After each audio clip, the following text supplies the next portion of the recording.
Hey, it's Veronica and I just came back from the most life-changing experience. It's called a road trip. Like seriously, all I want to do now is get enough money so I can buy a van and hashtag van life forever. Now I'm not claiming to be some kind of professional, but I can share some tips with you so that you feel like one. Before I do that, let me just show you Melbourne real quick.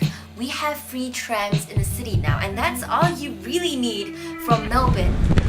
My favorite sushi place in Melbourne, and it's right by Melbourne Central. Unless of course you are a Swinburne alumni like myself, in which case Glen Ferry is where your heart lies.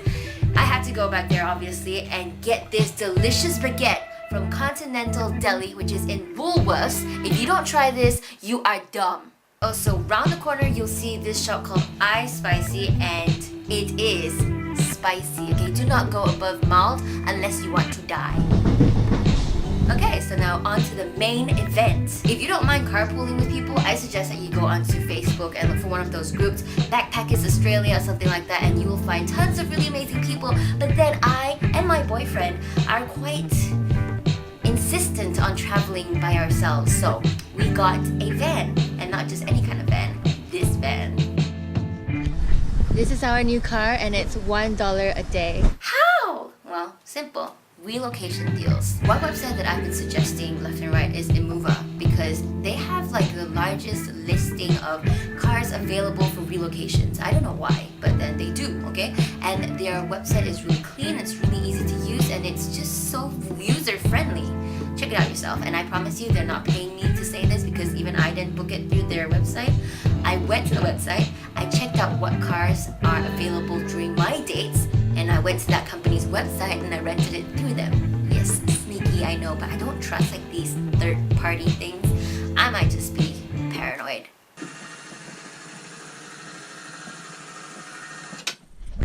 How cool is this? I'm sitting on a ceiling bed. We were driving at night and I was like chilling, just enjoying myself, and my boyfriend was like, you know what? It could be so beautiful out there right now and we wouldn't even know. And I was like, holy, you are right. You are so right. So we should never ever drive at night ever again. So we decided to use our nights for shopping instead. Kmart, Kohl's, love them. For your first meal, you should definitely try to eat something that comes out of a plastic plate kind of thing so you can keep the plate and use it for your future meals. I'm a cheapie like that. Oh yeah, and do not forget cleaning supplies. They're very, very important. It probably wouldn't even cross your mind, but it should.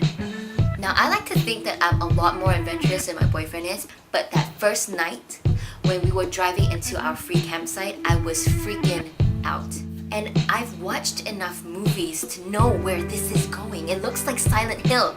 I was telling him about how we have to have a code word, kind of like a sentence to get us out of trouble. So if in any event one of us feels uncomfortable, we can say that phrase and just skedaddle, okay? I came up with something stupid like Ferrari, and he was like,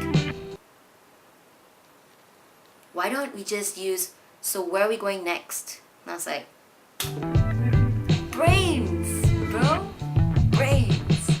We stuck it out, we went in there, and we were pleasantly surprised by the amount of people that were there and how friendly they were. Like I was walking past and they're just like, oh hi.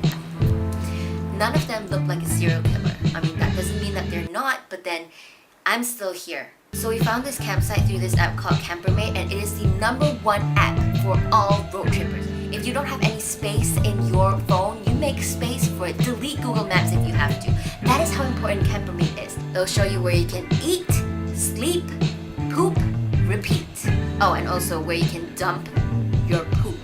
Because apparently in all of these huge RVs that have their own toilets, there is this little septic tank thing which you have to take out and yeah, I can still smell it. There's definitely a lot of conflicting information about which highway or which route is better, but I find that the coastal one has more towns, which means that you'll be stopping a lot more often and you can't really speed through, and the Hume Highway has a lot of farms and kangaroo roadkill. I mean, if you're real lucky, you'll be able to see live ones, and we actually saw a couple just hopping across the road, so be slow.